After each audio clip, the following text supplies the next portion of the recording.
Bom, o título desse vídeo é o artigo 142, né? Esse artigo aí que tá colocando na cabeça das pessoas, fazendo elas acreditarem que um golpe militar pode ser constitucional, que é uma das maiores aberrações, né, que a gente já ouviu nesse Brasil. Eu vou já já explicar para vocês e deixar esse vídeo gravado como resposta para todas aquelas pessoas que estão na sua vida e repetem essa bobagem do artigo 142. Infelizmente, eu estou vendo até juristas aí, pessoas até famosas da área de direito, falando sobre o artigo 142 de maneira totalmente errada, porque entraram na política e querem os votos dessas pessoas que estão nesse transe absurdo. Infelizmente, amigos que eu considerava e pessoas que eu respeitava entraram nesse transe também, e eu não fui capaz de acordá-los. Pelo contrário, cada vez que eu citava uma lei, um argumento racional, eles ficavam ainda mais agressivos comigo. Por isso eu resolvi gravar esse vídeo aqui de uma vez por todas, que você vai poder enviar para quem você acha que ainda tem uma chance de se recuperar, para que ela entenda perfeitamente que o golpe militar no Brasil não tem qualquer embasamento jurídico para que seja constitucional. Nenhum dos poderes constituídos podem ser atacados pelas Forças Armadas. As Forças Armadas estão subordinadas aos três poderes da República. Se a Constituição de 88 foi feita justamente para acabar com 20 anos de um período militar, você acha mesmo que o poder civil iria deixar uma brecha para que, de forma constitucional, o Exército ou as Forças Armadas pudessem dissolver os poderes constituídos pela própria Constituição de 88? Tem alguma lógica uma Constituição se auto-sabotar? Bom, essa é a nossa Constituição Federal, que eu baixei atualizada, né? Baixei no site do Supremo Tribunal Federal. E eu já vim aqui logo para o artigo 142, que diz o seguinte: eu tenho certeza que 99,9% das pessoas que pedem intervenção militar nunca leram o artigo 42 e só repetem o que recebem pelo WhatsApp. Então vamos lá. Artigo 142. Nesse primeiro parágrafo, a gente já resolve todas as interpretações, porque não existe interpretação de uma coisa tão clara. Tá? Então aqui diz o seguinte: as Forças Armadas, constituídas pela Marinha, pelo Exército e pela Aeronáutica, são instituições nacionais, permanentes e regulares, organizadas com base na hierarquia e na disciplina. Antes de eu continuar a ler após essa vírgula, a gente tem que lembrar que as Forças Armadas são organizadas com base na hierarquia e na disciplina. Hierarquia já demonstra que as Forças Armadas e os seus líderes, né, eles têm que entender em que posição do organograma constitucional eles estão. Se eles fossem o topo do organograma, não haveria motivo de falar sobre hierarquia e disciplina aqui. Disciplina é justamente reconhecer a hierarquia, reconhecer um comando, reconhecer uma ordem constitucional. Quando a gente continua após a vírgula, uma continuidade depois dessa frase, que diz assim: sob a autoridade suprema do presidente da República. Ou seja, as Forças Armadas não podem agir sem uma ordem direta do presidente da República.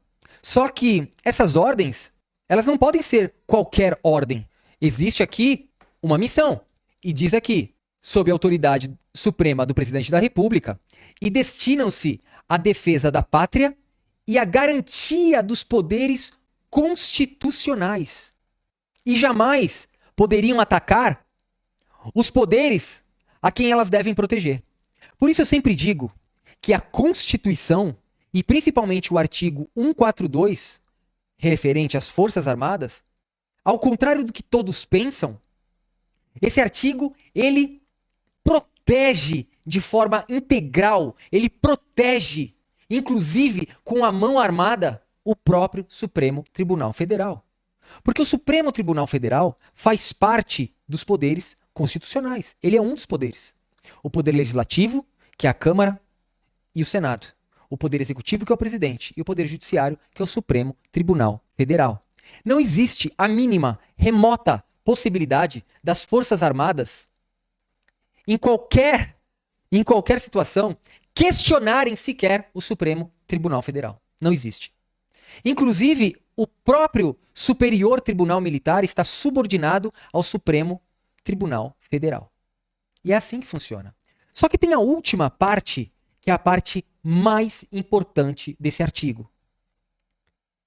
E, por iniciativa de qualquer destes, garantir a lei e a ordem.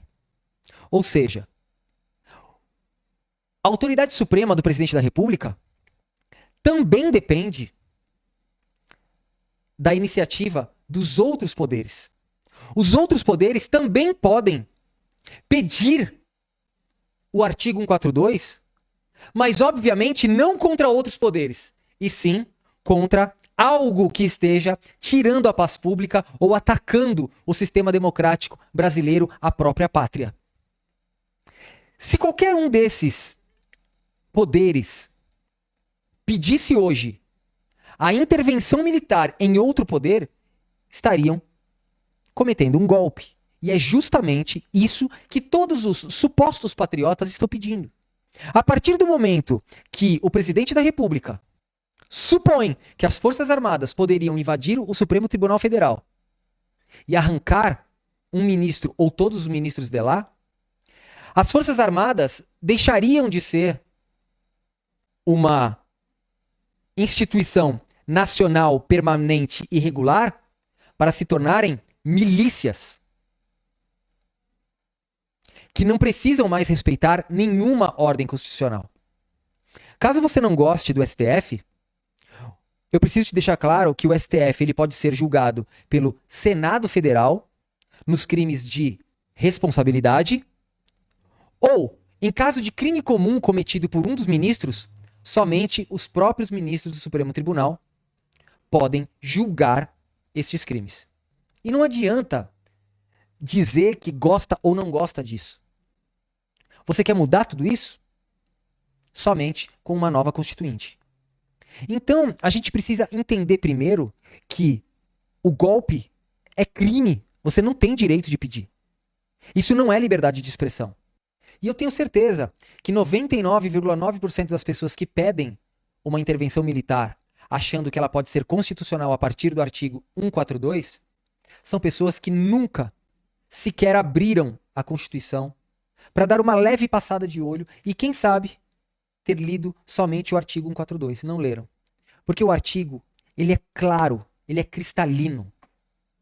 Quando ele fala que as Forças Armadas, sob a autoridade suprema do presidente da República, destinam-se à defesa da pátria e à garantia dos poderes constitucionais.